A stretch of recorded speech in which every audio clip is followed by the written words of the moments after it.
A guerra na Ucrânia produz sua imagem mais assustadora. Um edifício em chamas, a menos de 500 metros da maior usina nuclear da Europa. A Agência Internacional de Energia Atômica constata que não houve vazamento de radiação. O presidente da Ucrânia, Volodymyr Zelensky, apela à população russa para que proteste contra a tomada da usina. E russos dizem que foram ucranianos que atacaram Zaporízia num ato de provocação. Na Rússia, chamar a invasão de guerra é crime, com pena de até 15 anos de prisão. E o governo de Vladimir Putin impõe a censura a redes sociais e à imprensa. O Conselho de Segurança da ONU faz uma reunião de emergência. A OTAN afirma que os próximos dias devem ser piores. Mas recusa o pedido da Ucrânia para estabelecer uma zona de exclusão aérea. E as tropas de Putin intensificam bombardeios em cidades costeiras do Mar Negro. Veja também a abertura dos Jogos Paralímpicos de Inverno em Pequim. E o crescimento do PIB brasileiro em 2021 recupera as perdas da pandemia. O Jornal Nacional está começando. Boa noite. Nas últimas 24 horas, a guerra na Ucrânia passou a preocupar um número muito maior de pessoas no mundo todo. E o que provocou isso foram imagens que iluminaram as telas das TVs e dos celulares em todos os continentes.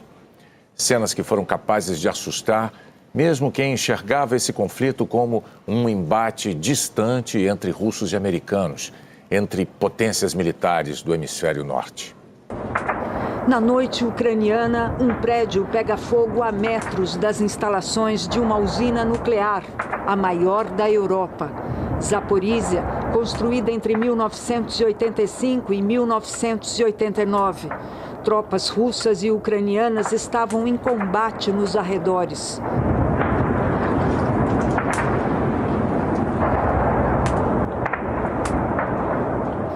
O prédio em chamas fica na ala administrativa da usina e é destinado ao treinamento dos funcionários. Está situado a menos de 500 metros dos reatores nucleares. As cenas trouxeram de volta à memória o pesadelo do acidente nuclear na usina de Chernobyl, também na Ucrânia. Um trauma que está prestes a completar 36 anos. Já era manhã quando os bombeiros conseguiram controlar o fogo. O anúncio foi feito pelo Serviço de Emergência do Estado ucraniano. Pouco depois, a Agência Internacional de Energia Atômica transmitia informações para tranquilizar o planeta. As estruturas e os equipamentos essenciais não tinham sido danificados e não havia vazamento de radiação. O chefe da agência, Rafael Gross, informou que um projétil atingiu um prédio que faz parte do complexo da usina, mas não onde estão os reatores, afirmou ele. O presidente da Ucrânia, Volodymyr Zelensky, fez um pronunciamento na televisão. Disse que poderia ter sido o fim da Ucrânia e da Europa e que os russos sabiam o que estavam atacando e que tinham mirado a usina. Fez um apelo à população da Rússia para que fosse às ruas protestar contra a tomada da usina. Vocês têm que ir às ruas e dizer que vocês querem viver na Terra sem contaminação radioativa.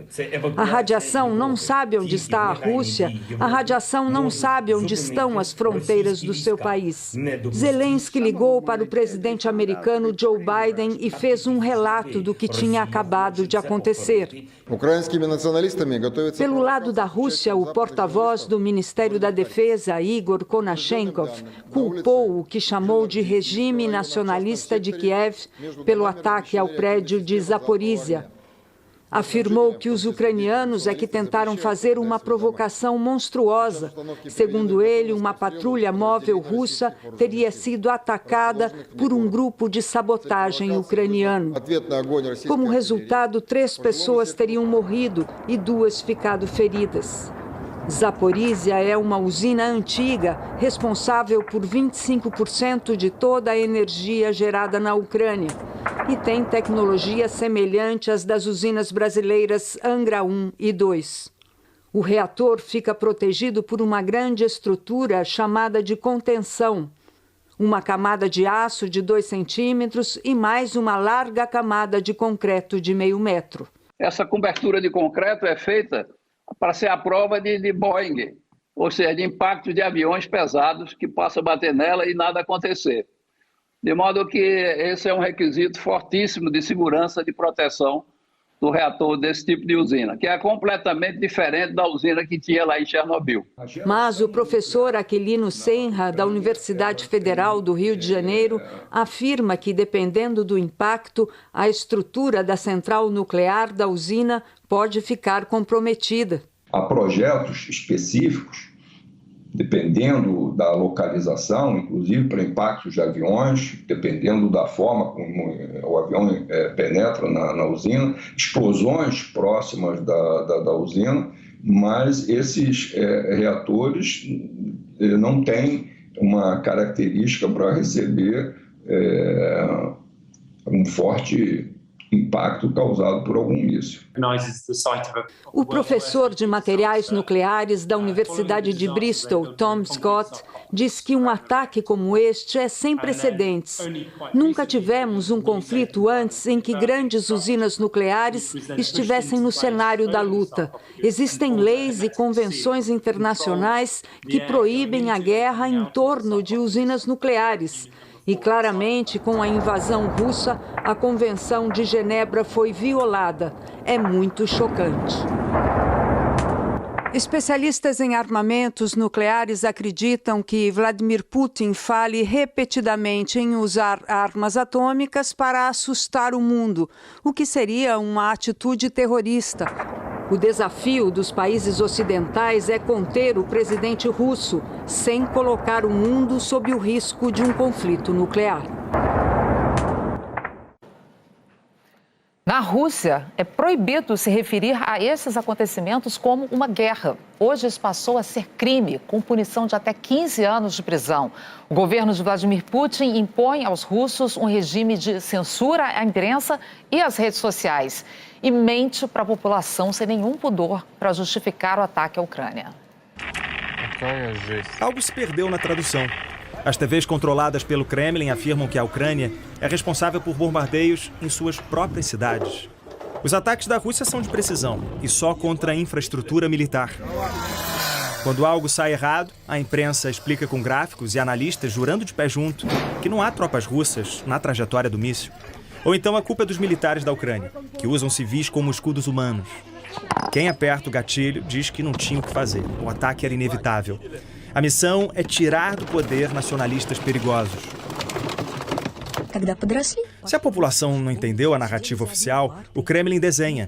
Um vídeo exibido numa aula para crianças russas explicou a guerra assim. O menino Misha, da Ucrânia, e o menino Vânia, da Rússia, eram amigos. O ucraniano mudou de sala e começou a ouvir amigos novos, dizendo que a Rússia era ruim. Misha, então, começou a bater nos russos pequenos. A grande Rússia foi proteger esses russinhos. E por aí vai. O ganhador do Prêmio Nobel da Paz é o editor-chefe do Novaya Gazeta. Dmitry Muratov afirmou que teve que retirar do ar as reportagens sobre a invasão. E o motivo é a censura. O parlamento russo aprovou hoje pena de 15 anos de prisão para quem tratar a guerra como guerra ou invasão. A BBC anunciou que iria suspender temporariamente o trabalho de todos os jornalistas dela na Rússia. A rede britânica explicou que a nova lei pode prender qualquer pessoa que esteja espalhando notícias que o Kremlin considere falsas sobre a guerra na Ucrânia. O diretor-geral da BBC declarou que essa legislação parece criminalizar o jornalismo. A Rússia chama a agressão à Ucrânia de Operação Militar Especial, uma ofensiva para desnazificar a Ucrânia, porque um genocídio está acontecendo. O primeiro-ministro da Alemanha disse em Moscou que essa palavra está errada. Isso não está acontecendo na Ucrânia. E o presidente francês afirmou ontem num telefonema com Putin que é um delírio falar em governo neonazista na Ucrânia. O partido ucraniano nacionalista de extrema-direita, o Svoboda, teve só 1,6% dos votos nas eleições presidenciais de 2019. Volodymyr Zelensky, o vencedor, é inclusive judeu. Mas o Kremlin fecha o cerco para outras versões. Putin mandou bloquear hoje o acesso ao Facebook e ao Twitter.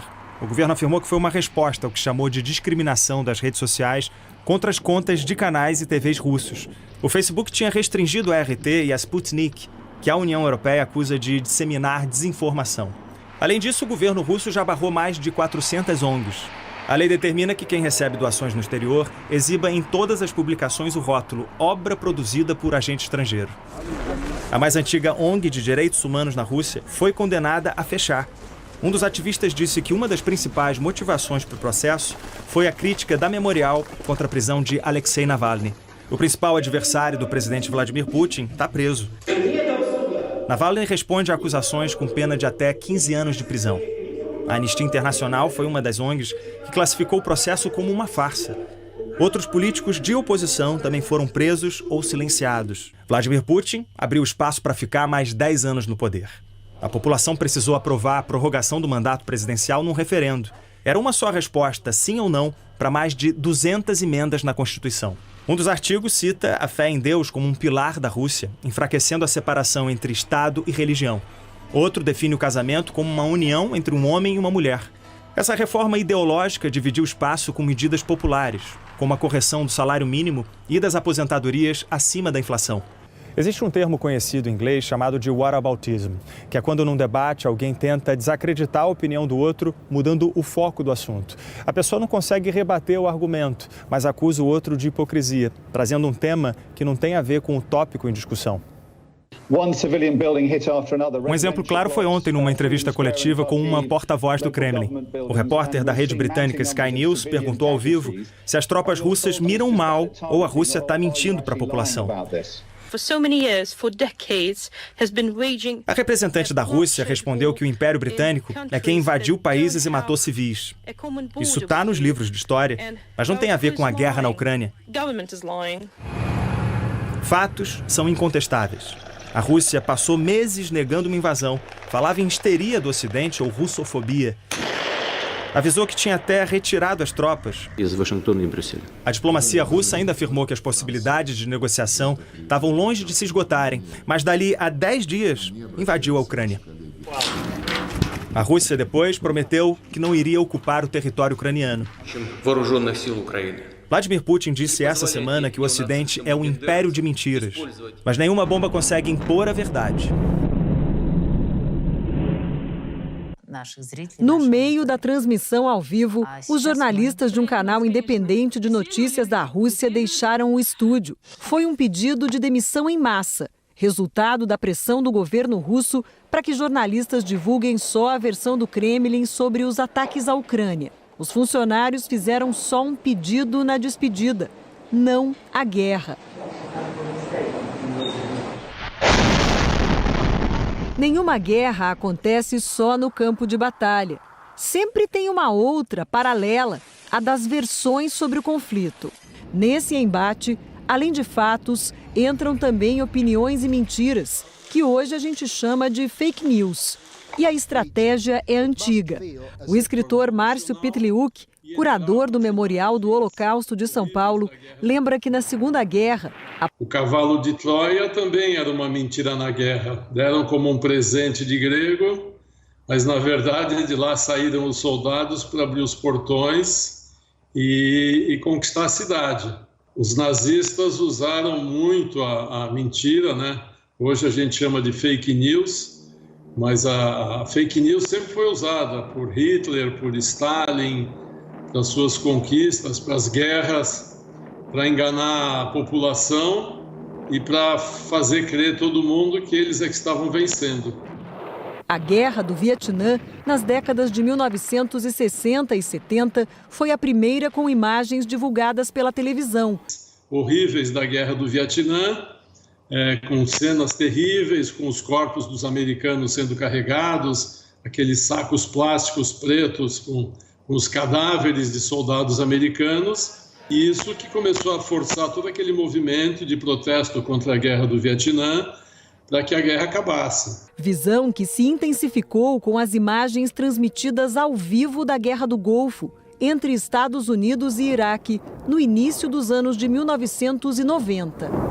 A guerra, que era muito distante, meio impessoal, ela começa a ganhar uma certa personalidade com os relatos dos correspondentes de guerra na Guerra do Vietnã e começa a ganhar um impacto visual muito grande na Guerra do Golfo. Então, a soma disso tudo transforma a maneira como as sociedades recebem a guerra. E a tendência que eu vejo é que, quanto mais evoluídos são os meios de comunicação, maior a consciência das pessoas com relação aos conflitos que estão ocorrendo e maior a resistência, portanto, das sociedades a atos de guerra como esse que a gente está testemunhando hoje. Hoje a gente tem acesso a muitas imagens da guerra em tempo real e pode encontrar informações em várias telas, na TV, no computador e, claro, no celular, que está sempre junto com a gente. O problema é que, na mesma medida que a informação ganhou velocidade e se espalhou por várias plataformas, a desinformação também está circulando mais. Desde o início dos ataques russos, circularam em sites e contas de redes sociais imagens e vídeos antigos tirados do contexto, além de informações imprecisas e falsas sobre a guerra. Uma das fake news publicadas recentemente dizia que o presidente ucraniano Volodymyr Zelensky pediu rendição. Um estudo da Universidade de Cardiff, no Reino Unido, constatou que propagandas a favor da Rússia com fake news estão inseridas até nas seções de comentários de leitores em sites de grandes jornais em todo o mundo, incluindo o Brasil. O professor de Relações Internacionais, Guilherme Casarões, alerta que separar fatos de versões é um dos principais desafios dos nossos tempos. Todo mundo pode criar a sua própria versão a respeito da guerra. É por isso que eu vejo com muitos bons olhos essa junção da imprensa profissional de um lado, com perfis que retratam a guerra em campo por outro lado, porque a imprensa profissional ela faz o papel de uma espécie de filtro daquilo que está sendo noticiado, para justamente poder saber o que é falso, o que é verdadeiro, o que é narrativo e o que é verdade, e, portanto, garantir ao público mais amplo um retrato ou uma história que condiga de maneira mais equilibrada com aquilo que de fato está acontecendo. A seguir, a repercussão mundial ao ataque à área da usina de Zaporizhia. A OTAN recusa o pedido ucraniano de impor uma zona de exclusão aérea. E afirma que os próximos dias devem ser piores. As tropas de Putin intensificam bombardeios em cidades costeiras do Mar Negro. A Organização do Tratado do Atlântico Norte recusou hoje o pedido da Ucrânia de estabelecer uma zona de exclusão aérea, o que significaria abater aviões que violassem essa medida. A OTAN segue optando por evitar o risco de confrontos diretos com a Rússia e condenou verbalmente as ações militares de Vladimir Putin, assim como fizeram diversos líderes nesta sexta-feira, depois do ataque ao edifício vizinho à usina nuclear de Zaporizhia. É o que informam os enviados especiais a Bruxelas, Bianca Rottier e Daniel Peralta. A imagem do prédio em chamas provocou reações em toda a Europa. O primeiro-ministro alemão, Olaf Scholz, disse que o ataque mostra como a situação na Ucrânia está perigosa e que guerras podem levar a consequências terríveis. O primeiro-ministro britânico, Boris Johnson, chamou a ação de imprudente e acusou a Rússia de colocar diretamente em risco a segurança de toda a Europa. Até a China, principal aliada da Rússia de Vladimir Putin, expressou inquietação com os acontecimentos. Falou que o país está profundamente preocupado com a segurança das instalações nucleares na Ucrânia e pediu que todas as partes mantenham a calma e evitem uma escalada da situação. As críticas contundentes também ecoaram em Bruxelas, onde os ministros das Relações Exteriores dos países da OTAN se reuniram. O secretário-geral da Aliança Militar, Jens Stoltenberg, condenou o ataque à usina de Zaporizhia e as ações militares na Ucrânia. Essa é a pior agressão militar na Europa em décadas, lembrou. Com cidades sob cerco, escolas, hospitais e prédios residenciais bombardeados e ações imprudentes em torno de uma usina nuclear ontem à noite. Reckless actions around a nuclear power plant last night. Jens Stoltenberg também afirmou ter evidências de que a Rússia está usando bombas de fragmentação, que se abrem e liberam um grande número de explosivos menores. Um tratado internacional proíbe o uso desse armamento, mas a Rússia não faz parte. O chefe da OTAN avisou: os próximos dias provavelmente vão ser ainda piores, com mais mortes, sofrimentos e destruições. Mas reforçou com todas as letras: a Aliança Militar do Ocidente tem uma tarefa apenas defensiva, não está envolvida no conflito e não quer uma guerra contra a Rússia.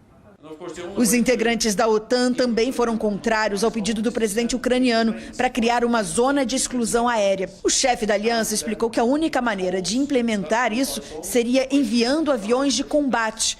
Mas se aeronaves russas furassem o bloqueio, teriam que ser abatidas. Entendemos o desespero, disse Stoltenberg, mas acreditamos que isso poderia desencadear uma guerra completa na Europa. Presente na reunião, o secretário de Estado americano, Antony Blinken, também condenou o ataque à usina nuclear de Zaporizhia e reforçou a previsão sombria de que o pior ainda está por vir. Mais tarde, ele afirmou: Russia has never been so isolated. We have never been more united. A Rússia está mais isolada do que nunca e nós nunca estivemos tão unidos, se referindo às sanções impostas até agora a Putin e seus principais aliados. Reforçando as palavras de Blinken, o chefe da diplomacia europeia, Josep Borrell, comentou sobre a possibilidade de sanções que envolvam a suspensão da compra de gás russo pela Europa. Todas as opções continuam em cima da mesa. Todas, reforçou Borrell. Aumentando ainda mais a pressão, os ministros das Relações Exteriores do G7 reafirmaram que ataques indiscriminados são proibidos pelas leis humanitárias internacionais e que os responsáveis irão ser responsabilizados por crimes de guerra, incluindo o uso indiscriminado de armas contra civis. O grupo disse ainda que irá continuar impondo sanções severas em resposta a essas agressões. Em Genebra, o Conselho de Direitos Humanos da ONU aprovou uma resolução para criar uma comissão para investigar as violações cometidas, incluindo possíveis crimes de guerra. Só a Eritreia votou junto com a Rússia contra a resolução. 13 países, incluindo a China, se abstiveram. 32 votaram a favor, entre eles o Brasil, apesar de ter criticado a proposta. O Conselho de Direitos Humanos não tem o poder de tomar decisões jurídicas, mas faz pressão política. A embaixadora da Ucrânia falou que os russos que dirigem e cometem ações devem ficar atentos. As provas vão ser coletadas e os responsáveis identificados e responsabilizados. You're going to be identified and you're going to be held to account. O presidente da Ucrânia condenou a decisão da OTAN de não estabelecer uma zona de exclusão aérea no país. Volodymyr Zelensky disse que os líderes ocidentais deram luz verde para Vladimir Putin continuar bombardeando cidades da Ucrânia. Integrantes do Conselho de Segurança da ONU se reuniram para discutir as consequências do que aconteceu em Zaporizhia. A reunião de emergência foi convocada por 6 países para discutir o risco de um desastre nuclear depois do ataque à usina de Zaporizhia. O diretor-geral da Agência Internacional de Energia Atômica, Rafael Mariano Grossi, participou a bordo de um avião a caminho de Teherã, onde negocia um acordo sobre o programa nuclear iraniano, e disse que está monitorando a situação com a ajuda das autoridades ucranianas. E assim que a situação permitir, técnicos da AIEA vão inspecionar todos os 15 reatores em operação na Ucrânia. A embaixadora americana Linda Thomas Greenfield disse que é preciso prevenir uma catástrofe nuclear. Lembrou que 141 países votaram pelo fim dos ataques, mas afirmou que o presidente Putin não apenas se recusa a ouvir, como está escalando perigosamente o conflito. President Putin must stop this humanitarian catastrophe. O presidente Putin precisa acabar com essa catástrofe humanitária, acabar com essa loucura agora. O povo da Ucrânia conta conosco, não podemos decepcioná-lo. And we must not let them down. O representante russo disse que a reunião era uma tentativa de causar histeria sobre o que está acontecendo na Ucrânia e negou que as forças russas tenham atacado a usina de Zaporizhia. Vassily Nebenzia afirmou que os russos controlam a instalação desde segunda-feira e culpou sabotadores ucranianos pelo ataque da noite de ontem, que provocou um incêndio num prédio de treinamento da usina. O embaixador da Ucrânia disse que já está acostumado às mentiras russas. Russia seems A Rússia está furiosa porque a invasão rápida falhou, o povo ucraniano está resistindo corajosamente e recebeu solidariedade mundial. E terminou o discurso pedindo que a comunidade internacional pare a Rússia. É preciso agir agora ou poderá ser tarde demais, não só para a Ucrânia, mas para todos vocês. Not only for Ukraine, but for all of you. O Brasil pediu a retomada do diálogo e que as duas partes evitem qualquer ação que ameace a segurança do material nuclear na Ucrânia. Qualquer incidente teria consequências duradouras na saúde das pessoas e no meio ambiente. Em Moscou, o presidente russo avisou que os países vizinhos não devem piorar a situação ou impor mais restrições à Rússia. Não queremos piorar a relação com ninguém. Todas as nossas ações são respostas a atos de inimizade contra a Rússia. Putin disse que todo mundo deveria normalizar as relações e voltar a cooperar. A porta-voz da Casa Branca disse que quem pode diminuir as tensões é o presidente da Rússia. E afirmou que o ataque à usina nuclear foi extremamente irresponsável e perigoso. O presidente Joe Biden conversou por telefone com o presidente da Polônia, Andrzej Duda, e reafirmou o compromisso com a segurança do país. Biden também prometeu ajuda humanitária a milhares de ucranianos que buscam refúgio na Polônia. Mais tarde, ao lado do presidente da Finlândia, Biden afirmou que o ataque à Ucrânia ameaça a segurança da Europa e a paz e a estabilidade mundiais. E brincou, se deixássemos tudo nas mãos dos países nórdicos, estaríamos bem. O finlandês respondeu, normalmente nós não começamos guerras.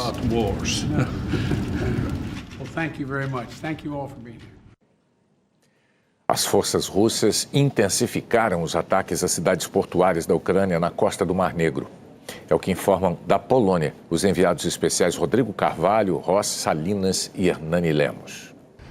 Pela primeira vez, soldados russos entraram na cidade de Mykolaiv, no sul da Ucrânia. Quase 500 mil pessoas vivem lá. O governo ucraniano afirmou que impediu o avanço dos russos, mas os bombardeios na região continuaram. A Marinha da Ucrânia teria afundado intencionalmente o principal navio de guerra do país para impedir que os russos capturassem. O prefeito de Mariupol, outra cidade estratégica do sul que vem sofrendo ataques, pediu ajuda humanitária. Os quase 400 mil moradores estão sem água, sem luz e o estoque de comida está baixo. A capital Kiev viveu mais um dia de bombardeios. A polícia ucraniana informou que um ataque aéreo russo matou 2 crianças e 5 adultos numa cidade a 10 quilômetros da capital. Também perto dali, moradores contaram que comboios militares estão chegando e que soldados estariam atirando em civis. Olena disse que teve ataques de pânico no começo, que está tentando ficar calma, mas que não tem vontade de comer nem de beber nada. No leste do país, mais ataques. O governo russo divulgou imagens de um bombardeio com drones na região de Donetsk e afirmou que o alvo era uma instalação militar. O ministro das Relações Exteriores ucraniano, Dmytro Kuleba, acusou soldados russos de violentar mulheres nas cidades ocupadas. Hoje, a rede de televisão britânica Sky News divulgou o vídeo de uma equipe de reportagem sendo atacada por tiros nos arredores de Kiev. No momento em que os disparos começam, os jornalistas tentam se proteger. A Sky News informou que o ataque teria sido feito por paramilitares ligados à Rússia. Esse inferno todo segue empurrando milhares de pessoas para fora do país. Hoje, esse supermercado na Polônia virou abrigo. Tudo improvisado, precário, mas com 2 vantagens que não se joga fora numa situação dessa. Um lugar coberto e quente. Nesses últimos 8 dias aqui na fronteira, nossa equipe tem visto uma melhora na estrutura que recebe os refugiados no primeiro momento. Agora, depois de uma parada rápida no mercado, ou mesmo de uma noite de sono, as pessoas saem para pegar ônibus para várias cidades da Europa. A Polônia continua sendo o país que mais recebe refugiados, mas não é o único. Outros vizinhos, como Hungria, Romênia, Eslováquia e Moldávia, também estão acolhendo muitas pessoas fugidas da guerra. Na Romênia, autoridades montaram um acampamento especialmente para os refugiados que saíram da Ucrânia, mas são de outras nacionalidades, como Índia e algumas nações africanas. A maioria é estudante. Ainda há relatos de racismo e xenofobia para quem tenta sair da Ucrânia. O Nassim é marroquino e estava na Ucrânia estudando. Conseguiu fugir para a Romênia e, em vez de ir para casa no Marrocos, resolveu ficar. Essas pessoas aqui me mostraram muita generosidade e carinho. Decidi fazer o mesmo.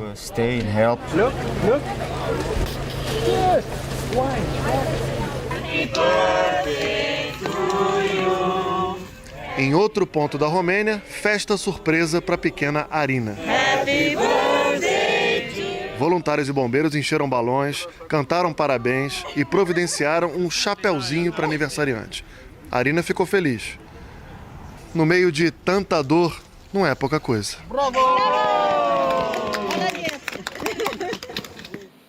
Nesse 9º dia de guerra na Ucrânia, o jornalista Gabriel Chaim mostra como se organiza a resistência ucraniana. Eu fui conhecer um grupo de voluntários de diversas áreas, assim, professores, veterinários, pessoas que têm trabalhos normais antes da guerra, que nunca pensaram em lutar num fronte. Que até eu conheci um rapaz que a esposa dele estava passeando 2 meses atrás no Brasil, inclusive. My wife just maybe 2 months ago came back from Brazil. Ele não tem experiência militar, portanto, ele não foi ao fronte de batalha com uma arma na mão. Ele está ajudando de uma outra forma. O que ele resolveu fazer é preencher os coquetéis de Molotov. Where people love each other and they don't want to have invaders in their countries. As for me, I always know that Russia don't want to be us as independent people, as independent state as Ukraine.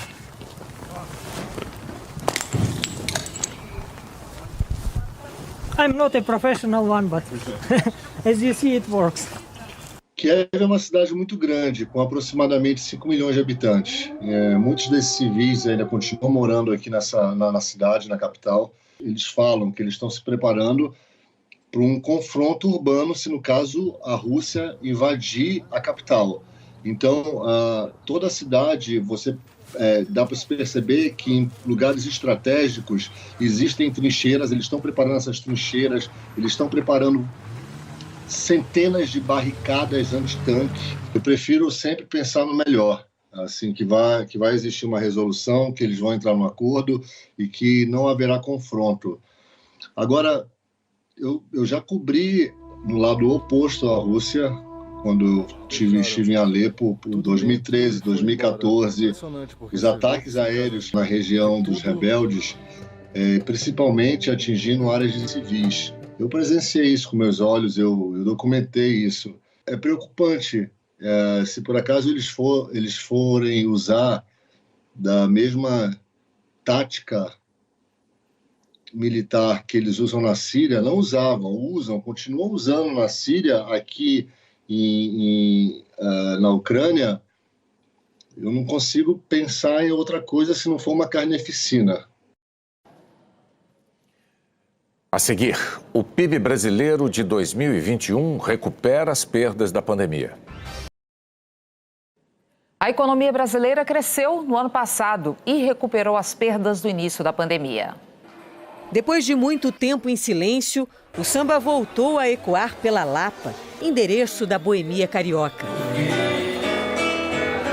A pandemia não interrompeu só a música, mas também os 22 anos de história dessa tradicional casa de shows, que fechou por mais de um ano. Você não sabia se você realmente ia retomar seus negócios, se você ia ter fôlego financeiro para retomar seus negócios. Com menos restrições e com o avanço da vacinação, as coisas vão voltando ao ritmo. O Alex, garçom e pé de valsa, não perdeu o passo, mesmo depois de muito tempo em casa, sem trabalhar. Foi bem sofrido, o patrão botou para a gente receber pelo governo, mas graças a Deus a gente recuperamos aí as forças e estamos voltando aí com todas as forças. No quarto trimestre do ano passado, justamente quando a casa de shows retomou as atividades, a economia do país cresceu 0,5% em relação aos 3 meses anteriores. O Brasil saiu da recessão técnica, nome dado quando há 2 retrações seguidas do PIB, a soma de todos os produtos e serviços produzidos pelo país num determinado período. Em todo o ano de 2021, a economia brasileira movimentou 8 trilhões e 700 bilhões de reais. Cresceu 4,6%, compensando os resultados negativos de 2020, o primeiro ano da pandemia, quando o PIB teve um tombo de 3,9%. O Brasil ficou em 21º lugar, num ranking com 34 países. Nem mesmo redutos tradicionais como esse, no Rio de Janeiro, resistiram à crise provocada pela pandemia. O restaurante, frequentado por artistas que deixaram assinaturas e retratos nas paredes, chegou a fechar as portas e por muitos meses. No ano passado, reabriu. E os clientes, aos poucos, estão voltando, mantendo viva a história desse lugar, mas esperando novos capítulos na economia. Os novos sócios sonham com as mesas cheias como nos velhos tempos. Muitos clientes que sempre vieram aqui continuam vindo, novos clientes estão vindo e acho que assim, um dos motivos que faz a gente acreditar muito nessa volta é a vacinação, é a pandemia que ainda não acabou, mas que dá uma respirada. O consumo das famílias aumentou no ano passado. Os gastos do governo também tiveram alta. O setor de serviços, o que mais emprega, teve o melhor desempenho. Todas as atividades do setor registraram alta, com destaque para informação e comunicação e transportes. Mas é importante também reconhecer que esse é um setor, bem como as famílias brasileiras, né, que o rendimento médio está nos seus patamares mínimos da história recente, né? Não apenas isso, nós também estamos com dados elevados de endividamento. A indústria foi outro motor do PIB, mas a agricultura, que já ajudou a economia tantas vezes, sofreu com problemas climáticos e encerrou o ano em queda. Apesar do resultado positivo, os economistas ressaltam que a comparação é com um período em que o PIB foi muito ruim. É um processo mais de normalização do processo, né, de retomada pós-pandemia do que uma recuperação consistente. Eu diria que não dá para comemorar porque temos vários desafios pela frente. E quem vem lutando para preservar a tradição quer que o futuro chegue logo. Tenho para mim que só vou sair dessa situação em 2023. 2022 é um ano de sobrevivência. Um sobrevoo no centro financeiro do país dá a impressão de uma economia em forte expansão. Mas isso é só obra da construção civil, um ponto alto no resultado do PIB. As fundações dos novos prédios sustentam o resultado da indústria, da qual a construção faz parte.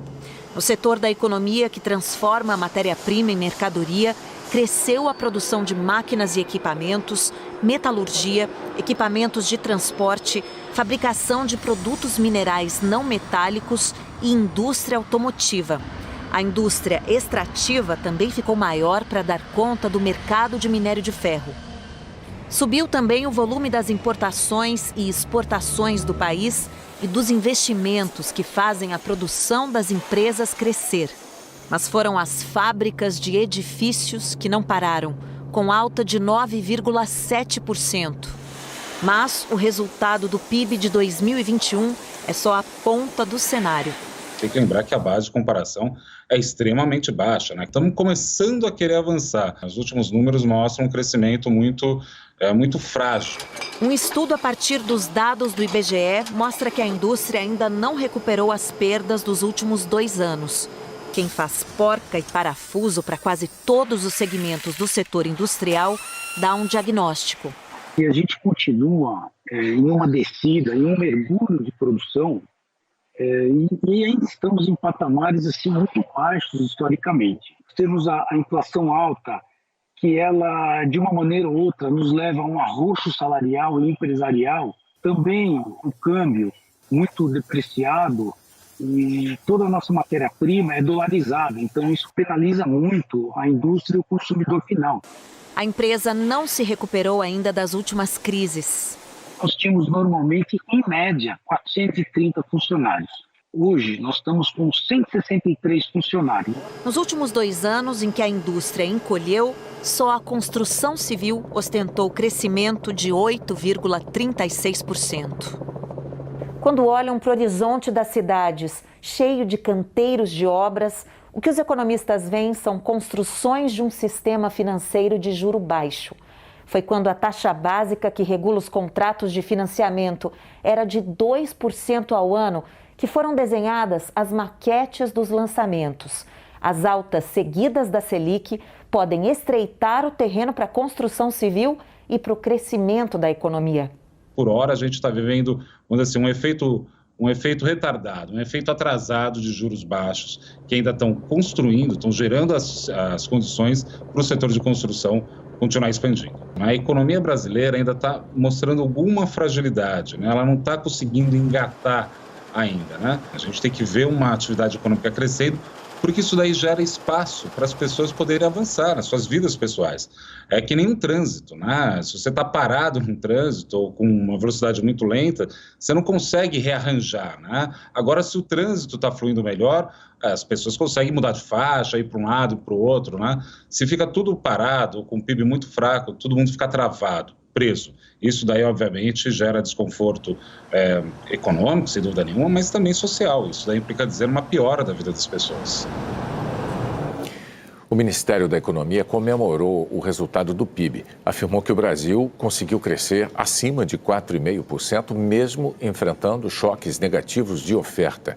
Além da pandemia e da quebra de cadeias globais de produção, o Brasil teve choques locais específicos, como a crise hídrica, as secas e as geadas.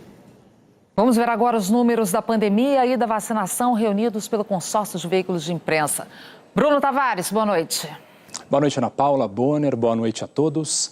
Nas últimas 24 horas, o Brasil registrou 697 mortes. São 103 a mais do que o total de ontem.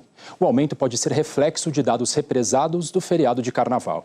Desde o começo da pandemia, 651.343 brasileiros já perderam a vida para a Covid.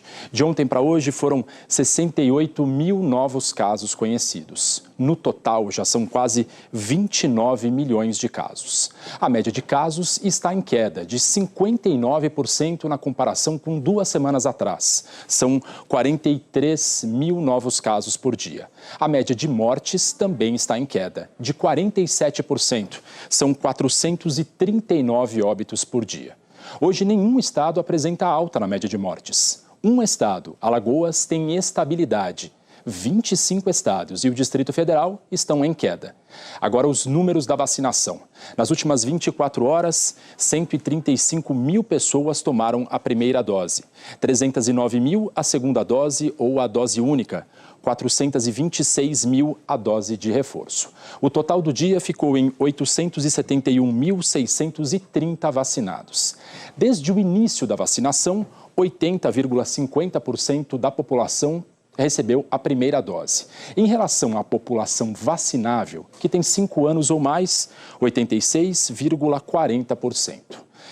72,44% de todos os brasileiros receberam as 2 doses ou a dose única. Dos que têm 5 anos ou mais, 77,75%. A dose de reforço foi aplicada em 30,60% da população. A partir de 18 anos, 40,63%. No mapa, em verde escuro, os estados mais adiantados na vacinação completa da população que pode ser imunizada. Outras informações em g1.com.br/coronavírus. Bonner, Ana Paula. Obrigado, Bruno. A seguir, a abertura dos Jogos Paralímpicos de Inverno. O ministro do STF, Alexandre de Moraes, deu prazo de 5 dias para o Palácio do Planalto explicar a participação do vereador Carlos Bolsonaro, do Republicanos, na comitiva oficial do presidente Bolsonaro, que visitou a Rússia. Moraes ordenou que a presidência apresente dados sobre a agenda e os valores gastos com o filho do presidente. Ele pediu também explicações para a Câmara de Vereadores do Rio de Janeiro. Moraes considerou que a presença de Carlos Bolsonaro na viagem pode ter relação com fatos apurados apurados no inquérito da Milícia Digital. Nós procuramos o Palácio do Planalto, mas não tivemos retorno. A Rússia extraditou para o Brasil o homem acusado de atirar coquetéis Molotov na sede da produtora Porta dos Fundos. Eduardo Fauzi chegou ontem à noite ao Rio, onde está preso. Em 2019, ele fugiu para a Rússia depois do ataque e foi preso no ano seguinte. Em janeiro deste ano, saiu a autorização para extradição. A Justiça Federal retirou a acusação de terrorismo. Por isso, Fauzi responde por crime de incêndio num processo que corre em sigilo na Justiça do Rio. Morreu hoje em Sorocaba, no interior de São Paulo, o músico Antony Roberto de Camargo. Ele era da banda que se apresentava no Resort Mavisa há 2 semanas, quando o uso de fogos de artifício num salão de festa provocou um incêndio. Ao todo, 20 pessoas ficaram feridas. O baixista da banda, o vocalista e um bombeiro civil do hotel continuam internados. A Polícia Civil de Minas Gerais concluiu que a tragédia de Capitólio, em janeiro deste ano, foi um evento natural. Segundo a investigação, o bloco de pedra se soltou por causa de um processo erosivo na base do paredão. 10 pessoas morreram. A polícia pediu o arquivamento do inquérito e alertou que outras pedras podem cair. Os cânions continuam interditados para o turismo. Hora de saber como fica o tempo no fim de semana. Eliana Marques, boa noite. Oi, Ana Paula, boa noite para você, boa noite para o Bonner e boa noite para você também. As nuvens carregadas tomam conta de quase todo o Brasil e a explicação é uma combinação de sistemas meteorológicos do verão atuando ao mesmo tempo. Amanhã, a Zecit, zona de convergência intertropical, ainda provoca temporais aqui na faixa norte do Brasil. E um cavado deixa o tempo instável no litoral do Nordeste. Uma alta pressão empurra a umidade do oceano para o continente aqui na altura de São Paulo. E uma frente fria se aproxima do Rio Grande do Sul. Tem risco de chuva forte perto da fronteira com o Uruguai e do sul de Minas, até grande parte de São Paulo, incluindo cidades do interior, Baixada Santista, Litoral Norte e a região metropolitana. Hoje já choveu muito em São Paulo. Os bombeiros resgataram de bote um homem de dentro desse carro. Ventos de até 80 km por hora derrubaram árvores e o granizo atingiu vários bairros. No aeroporto de Congonhas, buracos se abriram no teto, alagando a sala de embarque. Amanhã chove bastante de novo, principalmente a partir da tarde. E outras áreas com risco de pancadas fortes são a maior parte aqui da região norte de Mato Grosso, passando por Maranhão, Piauí, sul do Ceará, também Paraíba, Pernambuco, Alagoas, Sergipe, norte e leste da Bahia. João Pessoa, Recife, Aracaju, Salvador e Maceió estão no caminho dos temporais. Cuiabá, Porto Velho, Rio Branco, Palmas e Manaus, também, Ana Paula. Onde vai ter sol, Eliana? Olha, o sábado começa com sol, isso em várias regiões, é o caso destas aqui. Só que a partir da tarde pode chover, mas vejam, é chuva rápida. Em Florianópolis, Goiânia e Belo Horizonte, máximas de 31 graus. No Rio de Janeiro, 34 e em Porto Alegre, calorão de 35 graus. Em Torres, no litoral gaúcho, não chove amanhã e fica bem quente. Domingo voltam as pancadas de chuva. Já em Arraial do Cabo, na região dos Lagos, no Rio, fim de semana todinho ensolarado. Amanhã o sol brilha forte também aqui no extremo sul de Santa Catarina, quase nem dá para ver no mapa, né? E também aqui no norte do estado do Rio. Domingo, tempo firme, só no litoral do Rio e também nessa área amarela que pega ali uma parte de Minas Gerais. Até amanhã e uma boa noite para vocês. Para você também, Eliana. Obrigada. E hoje estreia a nova temporada do Globo Repórter. E você vai conhecer um lugar onde o esforço dos moradores foi fundamental para proteger a natureza. E começaram hoje as Paralimpíadas de Inverno de Pequim. Das 46 delegações que cruzaram o centro do estádio Ninho do Pássaro, uma era mais aguardada. Ukraine! 20 atletas ucranianos e 9 guias vão participar das Paralimpíadas de Inverno. Num sinal de resistência, o presidente do Comitê Paralímpico Ucraniano, Valery Sushkevich, levantou o punho esquerdo. Ele já tinha feito esse gesto antes do desfile, quando pediu paz ao lado dos compatriotas. Os ucranianos receberam cumprimentos e aplausos de membros de outras delegações. Os brasileiros desfilaram logo depois dos ucranianos. Aline Rocha e Christian Ribeira, do esqui cross country, foram os porta-bandeiras de uma delegação com 6 competidores. Os atletas de Rússia e Belarus não estiveram na cerimônia de abertura. Depois de anunciar que eles poderiam participar dos Jogos de Inverno, o Comitê Paralímpico Internacional voltou atrás e decidiu excluir os dois países dos Jogos. I must begin with a message of peace. O também brasileiro Andrew Parsons, presidente do comitê, começou o seu discurso dizendo estar horrorizado com o que acontece no mundo. I am horrified at what is taking place in the world right now. Afirmou que o século XXI é um momento de diálogo e de diplomacia, não de guerra e ódio. Not war and hate. Mensagem ouvida por todos que acompanharam a cerimônia, menos pelos chineses. Os intérpretes que participavam da transmissão da TV estatal chinesa interromperam a tradução do discurso de Parsons enquanto ele falava sobre a guerra.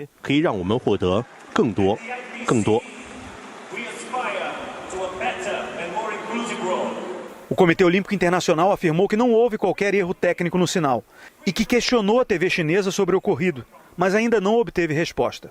Foi uma celebração mais simples do que a dos Jogos Olímpicos, mas que não deixou de lado a beleza dos efeitos de luz que tomaram o Estádio Nacional de Pequim desde o primeiro minuto.